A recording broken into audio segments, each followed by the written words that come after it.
Eh bien, mesdames et messieurs, rebonsoir si vous venez de nous rejoindre. Et on est actuellement dans le journal culturel.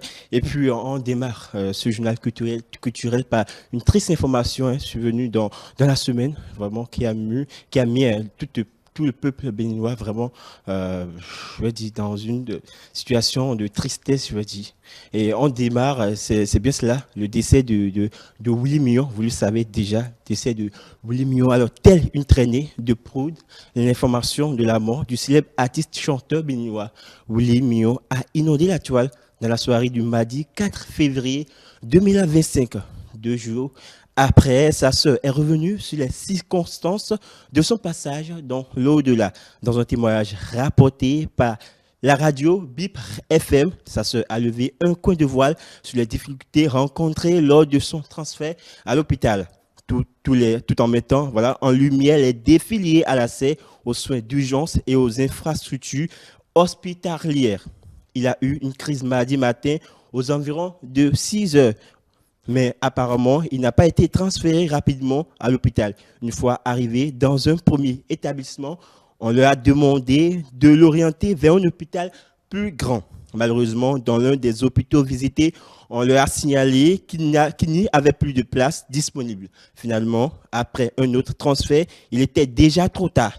Il est décédé entre 16h et 16h40, a-t-elle témoigné. Cette perte tragique a profondément bouleversé ses proches, ses admirateurs et l'ensemble du monde artistique béninois. Pour rappel, l'artiste arrangeur s'est éteint à Ouagadougou, la capitale du Burkina Faso, à l'âge de 39 ans.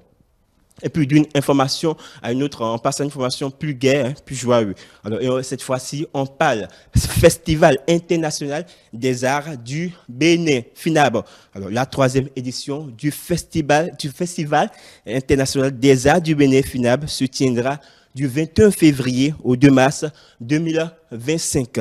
En prélude de ce festival, le promoteur du Festival international des arts du Bénin, FINAB, Ulrich Adjovi, a fait une sortie médiatique le mercredi 5 février 2025 à Cotonou pour dévoiler les grandes lignes de cette 3e édition du FINAB.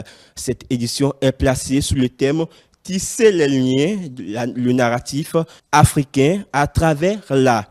Il mettra en lumière diverses disciplines artistiques telles que elle rassemblera, j'y arrive, des artistes béninois et internationaux, des influenceurs culturels, des artisans ainsi que des amateurs et professionnels des arts. Selon les explications du président du FINAB, le festival proposera une programmation diversifiée incluant des conférences, débats, des masterclass, des projections de films, des showcases, des expositions et des spectacles vivants. Une attention particulière sera portée au marché Top Art, un espace dédié aux créateurs et artisans, ainsi qu'aux spectacles de rue et aux concerts qui rythmeront les 10 jours du festival. Il faut noter qu'une fois du soutien du gouvernement béninois, des partenaires institutionnels et d'un nombre croissant de sponsors, avec plus de 200 exposants déjà inscrits et un engouement international, le FINAB ambitionne de s'imposer comme un festival de référence en Afrique. Et en terminant ces informations culturelles, par cette information, je veux dire, le programme alléchant que nous propose l'Institut français. Alors, l'Institut français du Bénin a dévoilé son programme culturel pour le mois de février 2025. Et passionnant. C'est à la faveur d'une conférence de presse animée par Jérôme Binette-Borse, directeur général de l'Institut. Il a mis en lumière une série d'activités culturelles.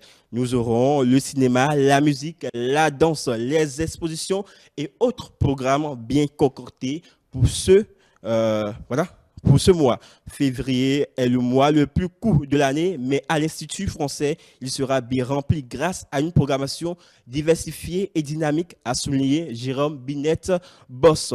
Les cinéphiles pourront se retrouver chaque mardi à 19 heures pour des projections de films avec une attention particulière portée aux 3 films d'animation réalisés par de jeunes étudiants béninois de Sémé City, intitulé Transhumance Nebon Noumi et Adieu Pipon. Ces courts-métrages seront présentés pour la première fois au Bénin dans le cadre du programme Incube Ima Animation.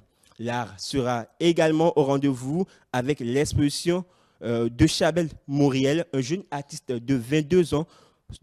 Son exposition qui sera visiblement à l'Institut français jusqu'au 28 février invite à une réflexion sur les aspirations, les défis et les réalités de la jeunesse béninoise. Pour la Saint-Valentin, l'Institut français offrira une soirée unique le vendredi 14 février de 20h à 22h avec le bal amoureux. Un événement mêlant musique et tests autour d'un thème de l'amour animé par le groupe Aminon Band. Une occasion idéale de célébrer l'art et l'amour dans une ambiance conviviale. Et voilà, ce sera tout pour les informations culturelles du jour, Ghislain. Et voilà, le programme est bien concordé, bien alléchant à l'Institut français. Vous pouvez faire un tour, surtout au Réal. Je suis que le bal du 14. Qui concerne le 14 février, au moment où tu présentais tu donnais l'information, tu livrais l'information, elle faisait des grimaces, je me dis. Tu faisais des grimaces, c'est sûr. Joie. Quel sera au rendez-vous? Bon, le couple faisait des grimaces. Le couple joie au Réal. Un mois de février, donc très coloré de l'autre côté, qui sera très coloré de l'autre côté de l'Institut français également, le grand festival international des arts du Bénin, qui est à sa 3e édition et ça démarre le 21 février. C'est bien cela, le 21 février prochain. Voilà. Donc, on invite le peuple béninois vraiment à... Le peuple béninois, le peuple africain, pourquoi pas le monde entier. Parce que c'est finalement un festival qui fait du Bénin un grand carrefour des arts africains, pas que les arts béninois. Sans oublier la première information qui évoquait le décès du célèbre, du concepteur. Le concepteur du Noudjimou. Et justement, nous allons y revenir au cours de l'émission. Merci beaucoup, Achille, fidèle téléspectateur. Nous allons poursuivre cette émission. Et voici déjà venu le moment de vous livrer le classement des clips musicaux de la semaine. C'est tout de suite.